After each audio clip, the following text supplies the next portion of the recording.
Chairman Amedee, Ranking Member Espaillat, and members of the subcommittee, thank you for your continued support of the women and men of the United States Capitol Police. The support from Congress has allowed the Department to invest in critical aspects of its operation and address mission requirements of an increasing threat environment. I can confidently tell you that the Capitol is safer today than it was prior to January 6th. To support this mission, the Department has prioritized staffing and the expansion of the training, policy, and administrative functions, all of which ensure the USCP is positioned to meet the demands of today and into the future. The Department continues to move forward and improve its operations. Earlier this year, the Department formally implemented the reorganization plan approved by the committees. The new organization structure is designed to enhance program oversight and operational efficiencies in response to the recommendations by the Office of the Inspector General. Specifically, the FY25 budget reflects the Department's 3 key budget drivers: protecting the Capitol complex, countering the increasing threat environment to ensure member safety, and bolstering recruitment and retention. Protecting the Capitol complex from threats while at the same time protecting members, staff, and the public is a complex operation that requires planning, coordination, and investment in physical and technical security. The Department's 2025 budget also includes a request for no-year funding for the Congressional Continuity of Operations, or CCOOP. The major driver behind this request is the Department's need for an independent, in-house response and deployment capability to allow it to respond to changing environments. This funding will allow the Department to replicate the functions of the USCP Command Center at any CCOOP site to the fullest extent possible. Our country is in the midst of a historical rise in threats. Over the past year, we've seen a dangerous rise in acts of violence against members of Congress, their families, and staff. This changing landscape requires the Department to take a proactive approach to threat investigations and member protection by enhancing its intelligence gathering and sharing capabilities. The number and increasing complexity of threats against members requires acquisition of cutting-edge technology that can help the Department navigate the increasingly sophisticated climate of cyber universe that the cyber universe provides to criminal actors. The fiscal year 2025 budget request is reflective of the Department's constant need to stay one step ahead of those who seek to do harm. A significant focus for the Department centers on member security in their home states and districts. With funding provided by Congress for the purpose of enhanced member protection, the Department created the Protective Intelligence Operations Center, or PIOC. The PIOC serves as the Department's fusion center by centralizing member protection functions to include investigations, intake, air operations monitoring, the tracking of congressional details, intelligence analysis, and the Department's newly created residential security program. This new protection model allows the Department to increase its ability to protect members whether they are in or away from the Capitol complex. Our FY25 budget also focuses heavily on increases to both sworn and civilian staffing. We are requesting $642 million to fund salaries and benefits for 2,247 sworn employees and 583 civilian employees. This represents 75% of the Department's total annual budget request. One of the most critical aspects in protecting the campus, members, staff, and visitors is the ability to utilize mutual aid from our law enforcement partners in the National Capital Region and throughout the country. This aid acts as a force multiplier for large-scale events at the Capitol or to assist protection of members and their families when outside the National Capital Region. I would like to thank the committee and Congress for providing this vital funding. Increasing the Department's ranks continues to be a key priority.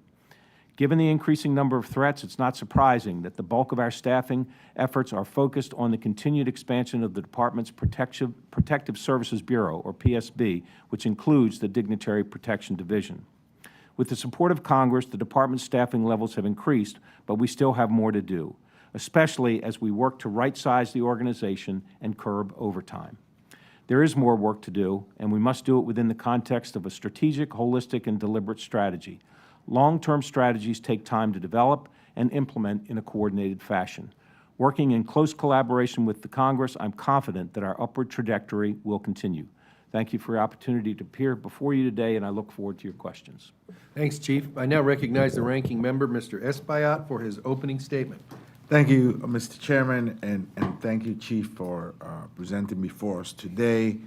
As you know, members, our colleagues have been subject right here in D.C. to carjackings and other criminal activity. So, and at our district office level and back home, our colleagues and staff and our colleagues' family members are subject to danger and threats. There's been an escalating numbers of protests, both at our district offices and our homes. The New York Times just recently had an article about the level of activity in that department, and so we're concerned that the safety of our family members, ourselves, staff, and our constituencies are at stake here, both here locally, in our district offices, and in our homes. This is escalated, right? And I'm glad that you all feel that, confidently feel that the campus is safer now, but the level of threat has escalated. And I don't think no one can deny here that it's nasty out there, right? So what measures have you taken to ensure that our family members are safe at home, that that right here in D.C., our members are safer, and that our district offices are secure? So I think, let me talk about here in the D.C. area first. We just recently met with the chief of the Metropolitan Police Department to talk about the possibility of the Capitol Police expanding its extended jurisdiction zone. Right now, we have full authority beyond the Capitol complex, and when we identify places where, buildings where you've got, a dozen or 20 or 30 members living in that building, we feel like we should be patrolling that building often, that if we hear anything occurring in or around that building, that we should be able to respond. So here in the city, we understand that when somebody walks off the campus, we can't just say, well, they're on their own. We want to take full responsibility to try and continue to provide safety and security in terms of responding to calls for service. If we hear a 911 call come out, we're going to respond. Do you have a presence at the airport? Because I remember maybe 3 or 4 weeks ago, Mr. Quigley ran right by me. And I guess he realized he was at the wrong gate or the wrong terminal, and he ran right past me again. And I think he missed his flight, right? Yeah. But, Mr. Quigley was by himself there. I tried to get his attention because maybe I could have assisted him, but, he was just, focused on not missing his flight, but he was by himself. Yes. And the airport, as we know, on January 6th, on January 7th, the day after January 6th, some of our colleagues were accosted and threatened at the airport. Do you have a permanent, team Yes. At the airport, or do you have like a booth or a center of operation there? I think it requires, the airport now has expanded a little bit, and I think that it is an area where we are subject to threats. Yes. Well, so I believe we need greater presence of you there. I agree. And so, we're doing more when folks are here in the National Capital Region. We also are doing more and want to do more when their members are on travel. And we have people at Dulles National and BWI. You can work through the House Sergeant of Arms to get one of our officers to meet you at the airport if you need an escort. And then the third leg of that stool is to provide additional protection when people are at home, both their home districts and their home residence. And so we've got programs that are expanding, and we're asking for additional money to expand them further for residential security, as well as increased air operation security and just better patrols and better response to folks when they're here in the district. Let me suggest that I believe that whatever outfit you have at the airport, it should be visible, because deterrence is a big factor, right? And if people don't see you there, they don't see a booth there, they don't see a physical presence there, they just may think that you're not there at all, and the level of threat may go up. Well, So but if they don't see the member there because the member's getting escorted by one of our officers, that helps too. yeah, but not every member is going to be escorted. And I remember back when, you remember, Mr. Amadei, when they had the 8 tracks on the car, you know, that you would take them. I remember that one of the modus operandi of the criminal element was to go to funeral services, because people will be distracted, right?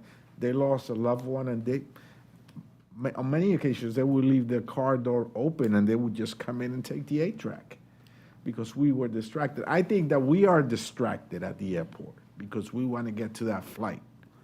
And as a result, not everybody's going to be escorted by the police. And we don't know who the general public may be, but they know who we are, whether we like it or not, right?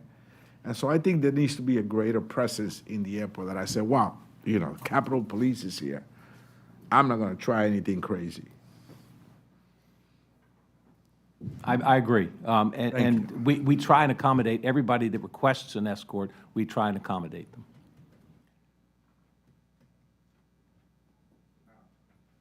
I'm done, Mr. Chairman. Thank you. I yield back. Thank you. Gentlelady from Oklahoma, Ms. Bice. Thank you, Chief, for being with us this morning, and thanks to you and all of your officers for what you do every day to keep members of Congress safe. I want to start by, you mentioned patrolling not only the Capitol complex, but areas adjacent to it, particularly those that have a large number of members living in them. Do you think that your communication with agencies located within the D.C. metropolitan area, whether it's Metro PD, National Guard, or others, do you believe that that has improved since January 6th? Absolutely. I mean, and just as an example, MPD stood up a real-time crime center just weeks ago, and we have a person assigned to that real-time crime center. So if anything happens in or around the Capitol complex, we're right there, and they have access to cameras and a host of other resources so that we can ensure the best response to anything that we would get involved with. I worry because we have seen an increase in crime in the metropolitan area, and we've seen carjackings. We've seen one of our colleagues attacked in an elevator in her building. We have seen staff assaulted, mugged. You know, I'm glad to know that you were there. I think that we are concerned it's not enough sometimes because of all of the things that we're seeing, but I want you to know that I appreciate that, and I'm glad to hear that there is a lot more collaboration. In the documentation that you provided, it lists that there are going to be 542 civilian employees of the United States Capitol Police. Can you describe what those roles would be? So many of them are operational support roles. Many of them are basically create our infrastructure. You know, we've been bringing on record numbers of new officers, and this doesn't just happen without the folks working in our human resources and doing background checks and all of those things. But we're also looking at opportunities to supplement our operations folks by hiring folks that are in civilian positions that can assist our operations folks. I mean, you know, there was a time when we had police officers at posts where now we have civilian contract security because they're only dealing with people that have already been screened, and do you really need a police officer there, or can you better use a police officer somewhere else? So it's a range of positions, but civilians are a very valuable part of our organization. Can you talk a little bit about retention? I know in previous hearings, we've talked about the fact that it was becoming difficult to retain officers, particularly those that may be, inching towards retirement. Can you talk a little bit about what you've been able to do to impact the retention rate of your officers? Two big things that had an immediate impact. One was the fact that that I got a waiver for the 57 age limit, and I bumped it up to 60. Frankly, if I could, I'd bump it up to even higher than that. But I'm limited by statute. But we also have, and this was vitally important, when right after January 6th, we saw the number of people leaving the department, and so you all funded us for retention bonuses so that we got officers to sign that said if they got this retention bonus, they would stay for additional year.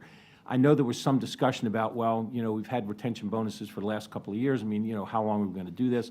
And my response was, this is not the year to change the retention bonus. I mean, we need for people to stay for the conventions, for the election, for next January 6th, for the inauguration, and beyond. So we will do another retention bonus with the FY24 money, since it just got approved. And but the retention bonus and the hiring that we're doing, we have 12 academy classes per year. That's 288 new recruit officers coming in. We are ahead of attrition now. Even if this year we lose, and it's probably close to 200 that we'll lose through retirement or other reasons people leave. But if we're hiring 288, we're still ahead. And we've been ahead for the last 3 years. We have gotten ahead of attrition, and we're going to continue to do that. I think that's the best news I've heard. So, Chief, thank you for what you're doing for the Capitol Complex and certainly for members and staff here. And with that, Mr. Chairman, I yield.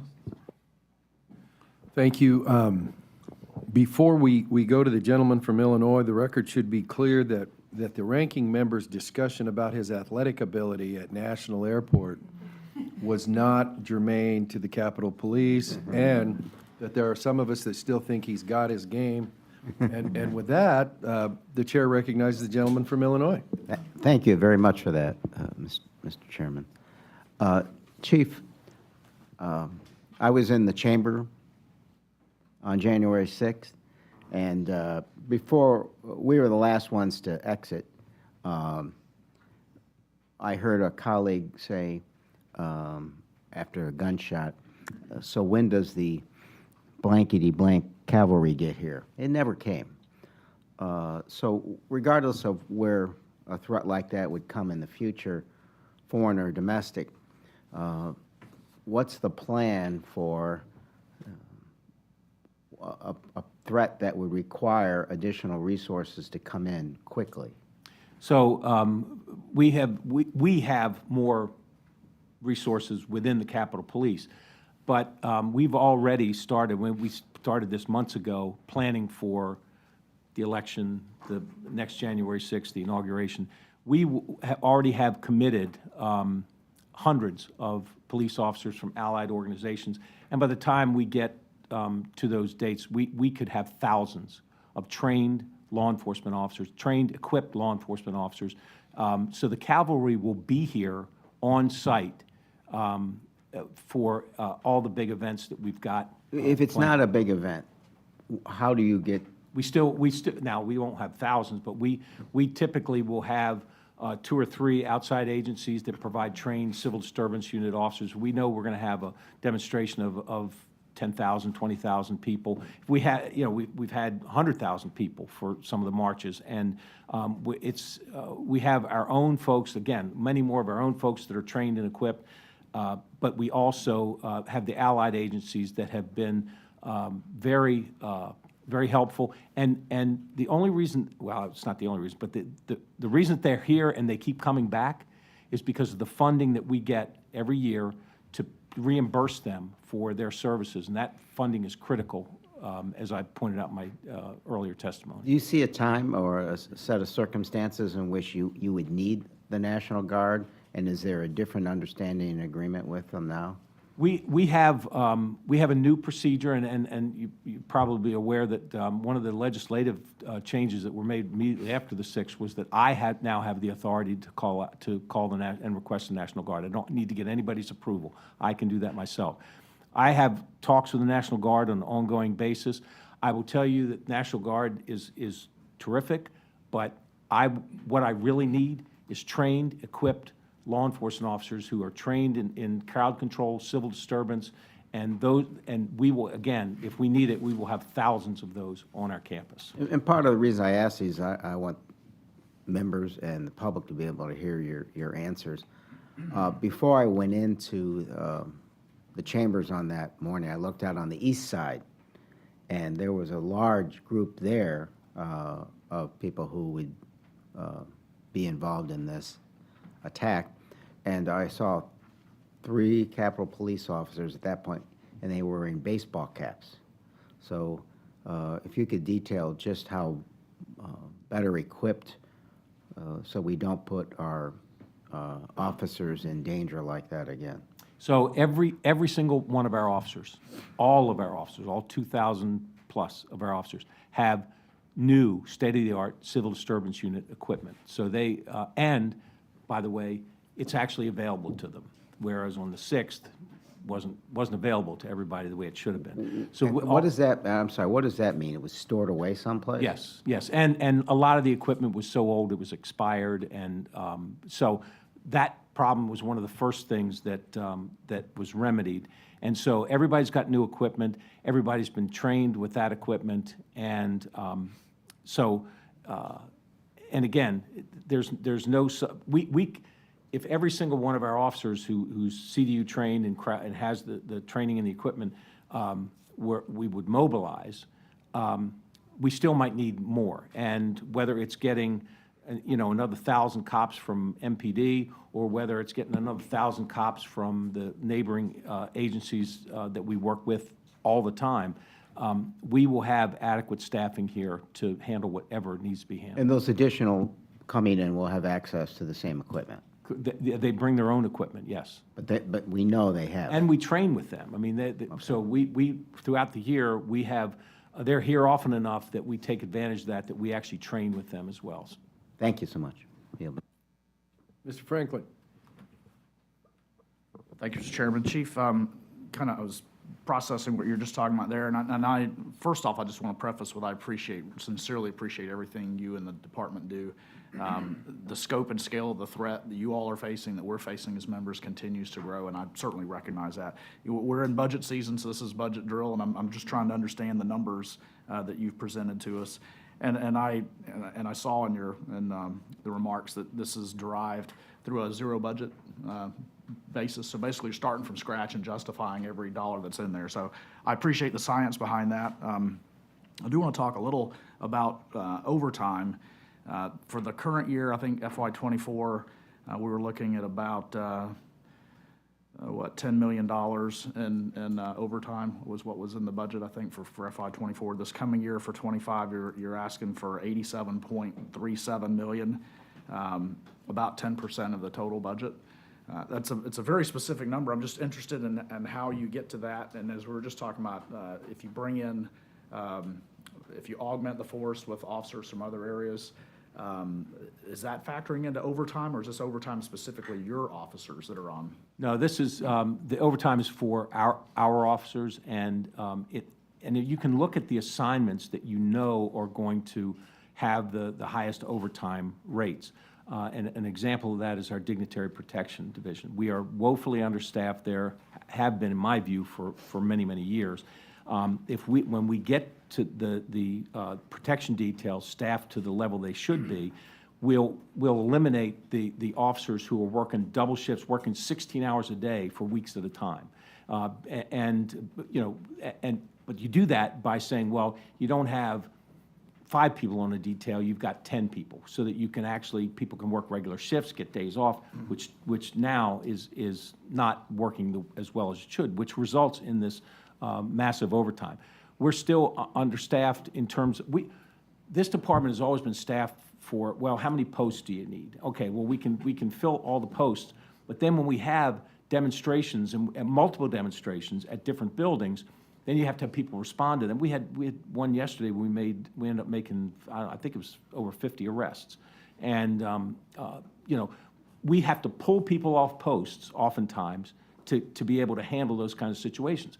When you pull people off posts, then you got to draft somebody or hold somebody over on overtime, because you can't just leave a post empty. So as long as we keep doing that's their modus operandi, we're not going to be able to bring the overtime to a level where it's more manageable. It's great. Look, there comes a time when overtime's a better way to deal with things than hiring more people. But we're at a point where we need to right-size our staffing so that overtime is more manageable, and that's our challenge. So do I read correctly that you're looking to increase the FTEs by about 5%?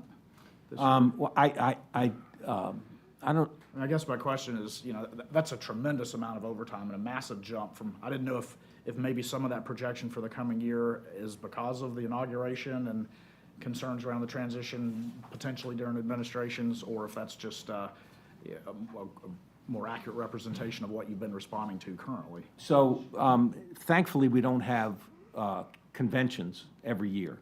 But I will tell you this, because we send hundreds of officers. We'll send hundreds of officers to Chicago. We'll send hundreds of officers to Milwaukee. We take 200-300 officers off the campus. That's going to result in overtime that goes through the roof. That's going to be a challenge this year. So we are not staffed to a point where training's another thing. I mean, there's going to be. I'm sure I'll get questions about, well, you got to train these officers. This person's got training. This person needs training. We haven't gone yet. Every time we send 30 officers to take a training class for a week, I've got to find 30 people who are either off or we're going to hold them over. And again, this is all on overtime so that we can meet our staffing the minimum staffing levels that we need to operate. So all this goes to the point that we need to right-size our staffing. And so I don't know if you're 5%. I know that we're looking to hire 288 new recruits, as we do every year. I know that we've got, if you look at the overtime just in our dignitary protection, you look at over 200. I think the number was somewhere around $228,000 in overtime in our dignitary protection. That equates to over 100 special agents. And so if you want to get the overtime to a more manageable level, you're talking about adding, more than a 5% increase in the staffing just to impact that overtime. I appreciate that. I know I'm out of time. I would like to hear more at a point about the CCOP request, and I just struggle to get my head around that. I do appreciate Mr. Quigley's point, too, and your amplification that, I hear frequently back home, why wasn't the Guard there in more force? People do need to understand that Guard troops are not trained to do this mission, and your folks are, and there's a tremendous difference there, and I think that's underappreciated. But thank you, Mr. Chairman. I yield back. Thank you. We're next going to go to the gentlewoman from Virginia who, for those of you watching online, is doing a masterful job of using technology to help her participation in this hearing. And so if it doesn't sound like Ms. Wexton, it really is via her technology assistance. And so the floor is yours, Ms. Wexton. Thank you, Mr. Chairman. As most of you now know, last year I was diagnosed with progressive supranuclear palsy, or PSP. I describe it as Parkinson's on steroids, and I don't recommend it. PSP makes it very difficult for me to speak. So I use an assistive app so that I can participate and you can understand me. I want to thank the chair and ranking member for allowing me to do both today. Chief Manger, thank you for being here. It's always a pleasure to see you. As you are aware, one of the things I am most proud of during my time in Congress is the progress we have made to get Capitol Police greater mental health resources, especially through the Lee Bankett Center for Wellness, which is named after my constituent, Howie Lee Bankett. The resources at the center are extremely important for the hundreds of officers who are already utilizing them. I have some questions for you regarding the Lee Bankett Center and its impact. Can you tell us about how you are currently tracking officer utilization and satisfaction with the center? So we are County tracking. Capitol Police Wellness Programs Impact Officer Morale and Retention.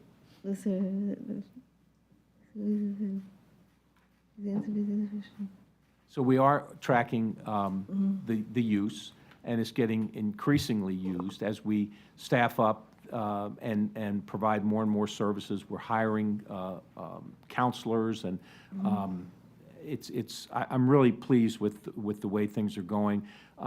As you know, Dr. Liebengood, Howie's wife, Howie's widow, remains involved and certainly very invested professionally and personally in the benefits of the Wellness Center. We continue to expand the services, and so I'm very pleased with what's going over there. And I'm sorry, I think I'm missing part of the question. And retention? Oh, yes, And retention? yes. What, if any, plans and goals do you have for the center over the next year? So we want to continue to get it fully staffed, and we want to make sure that we continue to remove any stigma whatsoever. What, if any, plans and goals do you have for the center over the next year? Thank you for being here. So we want to make sure that we remove any stigma that that the department might have that would make someone hesitant to use the services there. We do, in fact, do surveys so that we can get feedback from folks that are using it. People can give confidential feedback about the services they get, and maybe why or why not in terms of using the services. So we'll continue to do that. Again, continue to fully staff the center, and our director, Rachel Call, is just doing a terrific job. As always, it was a pleasure, and I yield back. Thank you. Chief, just briefly, for members and staff who may not be familiar with, could you just, without telling any secrets, tell us who your team is here today with you? I don't know these. Well, I'm kidding. No, That's what I thought, so I'm just trying to help you out. no, I am blessed to have an amazing staff, and I dearly love these folks. Cherry Clipper, our Chief Financial Officer, Magdalena Boynton, our Chief Administrative Officer, Tad Tobias, my General Counsel, Dawn Salter, who's the Deputy CAO, Assistant Chief, Jason Bell, my new Assistant Chief, who we stole from NPD, Sean Benedict, my Assistant Chief, Sean Gallagher, and the FOP President, Gus Papathanassiou. Great, thank you. A couple of follow-ups. A lot of members have asked questions about, and rightfully so, how are you going to react? What's the deal? What are you doing at the airport? You know, all those sort of operational things.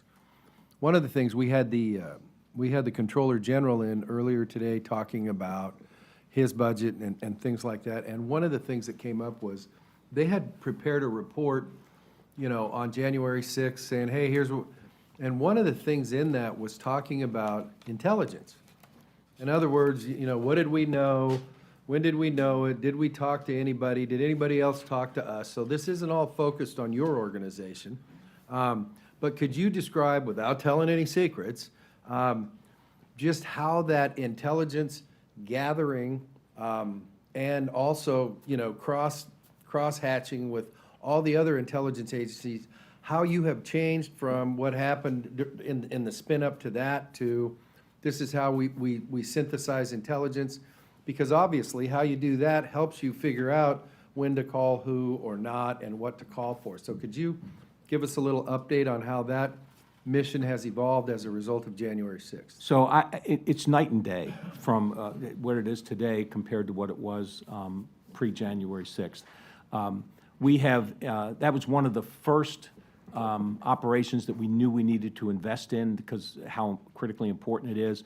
So the way we gather intelligence, and we have folks out the entire region We are connected to agencies, all federal agencies, but we're also connected to other police departments. So we just, Chief Benedict and I just were up at NYPD a couple weeks ago, where we talked to their chief of intelligence to make sure that we had the right connections there. NYPD, there's no other police agency in the world that has a local police agency that has their intelligence capabilities. They are, in fact, worldwide.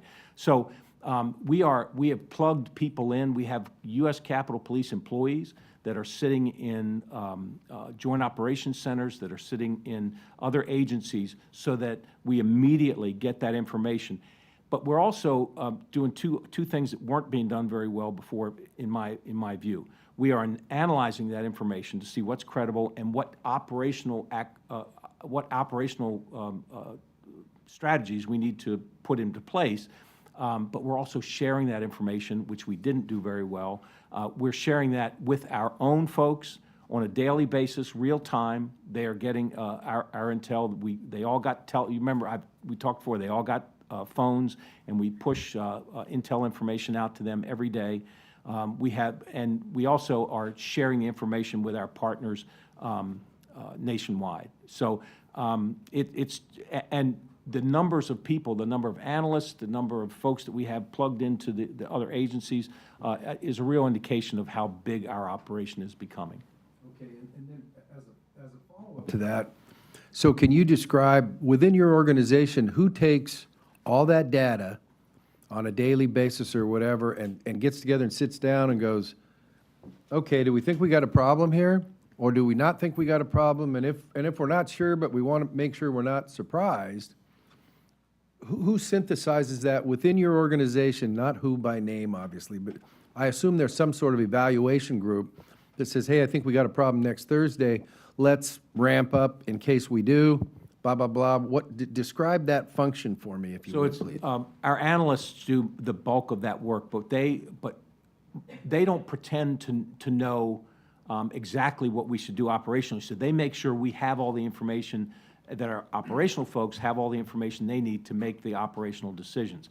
We have an operational or a intelligence analysis report that comes out every single day, and all of us get it. And I think it's primarily my Chief Gallagher and our operational folks that are looking at that and say, okay, we know what's going to happen tomorrow, we know what's going to happen next week, and we start planning for those operations to make. And the calls get made to our allied agencies for mutual aid. The notices get put out to our officers that we're going to restrict leave for this weekend because of this event. And so that we start immediately, as soon as we get the information, to plan to make sure we have everything we need for when that event occurs. Thank you. And then finally, could you talk a little bit for our record in terms of the cost, not the specifics or giving away any secrets, the cost of those protection details, and compare them with other protection detail missions that are not in the Capitol Police?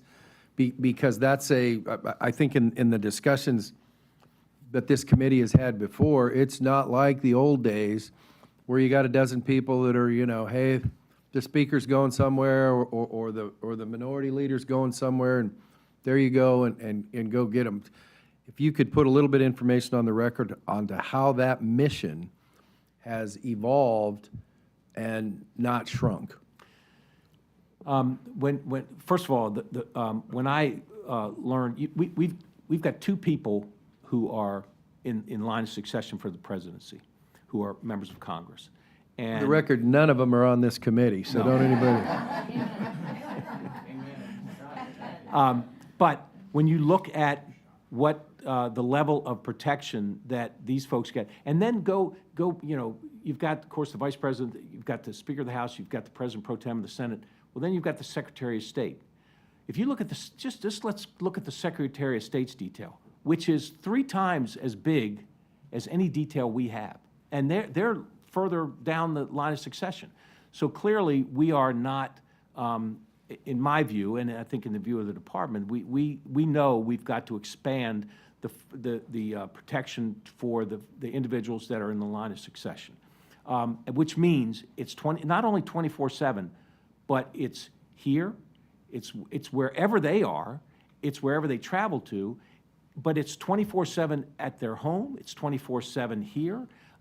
We can't just go back to the days when we say, well, we'll just follow them around and we'll make sure they're well protected wherever they are. Because their homes, their family are at risk, and we can't just all of a sudden not be watching 24/7 every place they live. So that's just common sense, and we've got to get to that point and keep it at that point.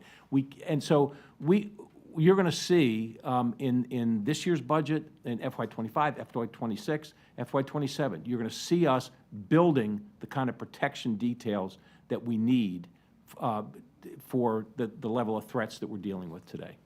Okay, and then the final one for me is, I know you've got your, and I say this term with affection, your bean counter here. Could you provide the committee, in the context of the budget request, say, hey, here's magic stuff because it's a presidential election year, which means here's convention costs we didn't have ×2, here's whatever those costs are, to say, yeah, you've got an increase in funding, but this is attributable to doing this, this, and that, which is the every 4-year stuff. Just so when that number's being digested, we can have a point of reference to go, this piece of that pie is because it's a presidential election year with all that goes with it. We can provide that to you, yes, and I don't have it off the top of my head, but I just know that it's one of those things that where it's a massive undertaking for us, and it will impact our ability to keep overtime in check this year. Right, and then finally, the gentleman from Georgia who is enthusiastically in attendance at this point in time, the floor is yours. Thank you, Mr. Chairman. Sorry I had to step out. Another committee hearing. It's the way it goes here, I guess. Well, first off, Chief Manger, thank you, and I want to give you my utmost appreciation to all the officers of the Capitol Police who work day in and day out to ensure the safety of the legislative process.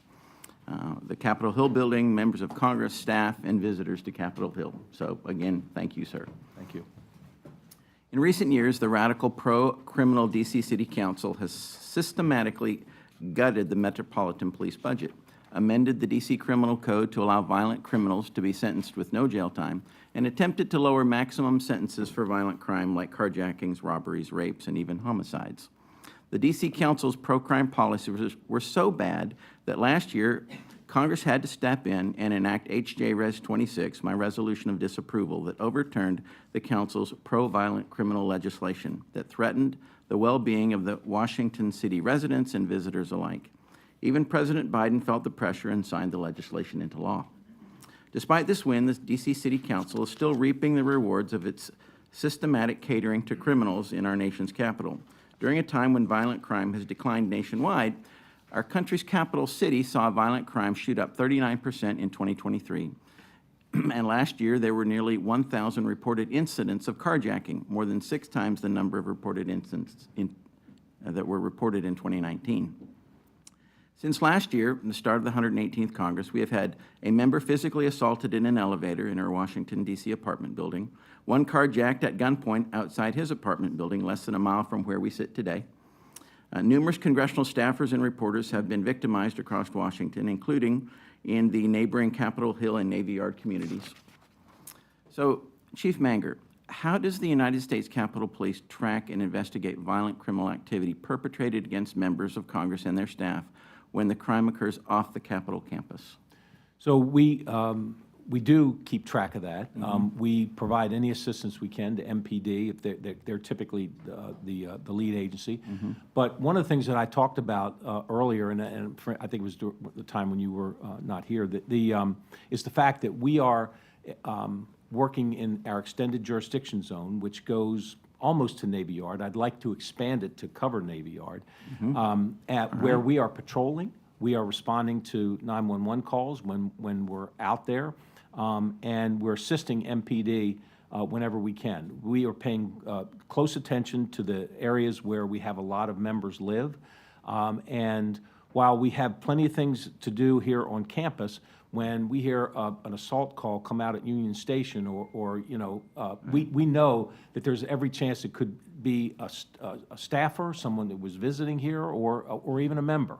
And so we are trying to take a higher or a greater role in terms of patrol and response in and around the Capitol complex to you know, beyond our extended jurisdiction. And the one other thing I will say is that we also want to look at congressional events, like when we have the congressional baseball game, Right. the softball game, Right. that we have jurisdiction, that we have responsibility, so that we don't have to wait and call MPD, that we can take immediate action on those things. So we're working with the district to try and get that worked out so that we can have a greater role in terms of protecting our folks in and around this area. Okay, other than Navy Yard, is there any other area where you would prefer extended jurisdiction? I can get you that. I know my chief. I'd love to see Assistant Chief that. Benedict, yeah, we can get you we had a map that showed a little heat area where most of the members live. So that we're looking to see if we can assist in those areas. Okay, have you noticed a noticeable increase in criminal activity perpetrated against members of Congress in the last year or two? Certainly the threat environment, and yeah, I mean, anecdotally, there's certainly, and look, I've been here for 3 years, so I Okay. can't compare it over right. long periods of time, but I can tell you that certainly anecdotally, over the last couple of years, it's been a concern. An increase? But A concern? yeah, a concern, I All would right, say. fair enough. All right. Okay, so I understand that on numerous occasions, as you said, that Capitol Police officers have been dispatched to assist Metro Police officers in curtailing criminal activity occurring in neighborhoods surrounding our Capitol complex, including an incident in February where U.S. Capitol Police officers responded to a shooting of a housing authority officer about a mile from the Capitol. And just last month, officers assisted MPD in a manhunt for a shooting suspect at an apartment complex just a couple of thousand feet from the Longworth office building. So does this increase in criminal incidents outside the Capitol complex strain the resources of your department? Our resources are strained with or without that, but I would say that this is a good investment for us to take on to add to assist MPD with these kinds of things. We had just a few weeks ago, there was a guy throwing rocks at a front door of a house. It was the neighbor of a member of the Senate, and we were the first ones there. We took the guy into custody, and that's the way it should be. If we're close by, and when we hear a call come out, we should be responding, we should be assisting, and oftentimes we can resolve cases like that very quickly. Well, that's good to hear, because I think MPD right now needs all the help they can get because of their lack of budget and because of their lack of priority by the city council.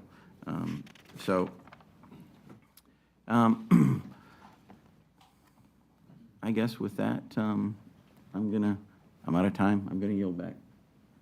Okay. Any other members have any follow-up questions for Chief Manger? Mr. Ranking Member. Yes, Mr. Chairman, I move that to submit my opening remarks for the record. Without objection, so ordered, and we'll do that for the previous ones, too. Correct. Okay, now, Chief, I just want to clarify my previous line of questioning and so like stress my recommendation that you have a command post at the airport and Union Station. I think that the investment of the deployment of officers will be limited. You could consider that during fly-in days and fly-out days, not the entire week. And I think it will go a long way in deterrence.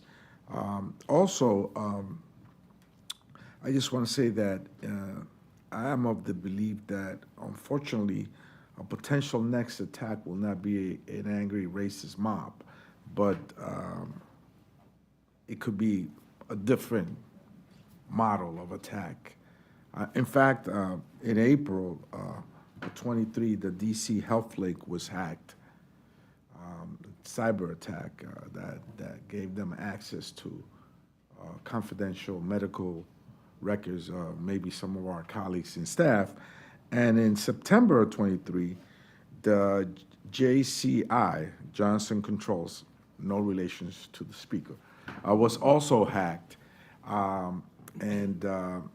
JCI oversees security systems in our district office. We don't know to what degree that was compromised. So I am concerned about a different, Mr. Chairman, a different type of attack that is not 10,000 people who want to kill us, but a cyber attack or another form of attack using perhaps sophisticated weapons. And I want to know what the role of your department is in helping prevent this. So certainly, we have we worked with both Senate and House Sergeant at Arms, as well as our Security Services Bureau, where we are putting additional resources into trying to prevent that. A lot of it's education, but to get people to prevent themselves from being a victim, but also I think you're seeing on a national level federal investigations that are having a little bit more success in identifying these actors and placing them under arrest. So it's just a matter of having the resources to do it, and I think there's some specific things in our budget that will go directly to that concern about cybersecurity. Thank you, Mr. Chairman. I yield back. Any other questions from members? So Chief, we encourage members, if they have questions, this isn't their one and only shot, so they'll contact you and your staff or whatever if there are issues that they have as they're going over the budget request. We also ask them to let Ms. Reinschuttle know so we can track that as we get ready to go into markup, if there are unresolved issues or whatever, not because somebody's right and somebody's wrong, we just want to know what to leave for time in terms of member discussion and markup, stuff like that. We are not at the point where we're tentatively talking about when markups are going to be, but I will tell you that it is our intention to be crisp in terms of pursuing the committee's mission for getting ledge branch stuff in a point where we can bring it back into the members, do the markup, and then report to big appropes and leadership, hey, we're ready for the committee or whatever like that. That's all along the idea of we fully support trying to get us to the point where we do 12 appropriations bills and we're not way in the heck and gone past September 30th of this year. I will not editorialize beyond when I expect that to be because that is a fool's errand in my experience. But, so you know what we're thinking, stuff like that. Same thing as last cycle, you folks were through collaborative effort. If you have concerns, by all means, reach out to us and we'll be in contact. Thank you for your presentation and your folks here. And with that, we're adjourned.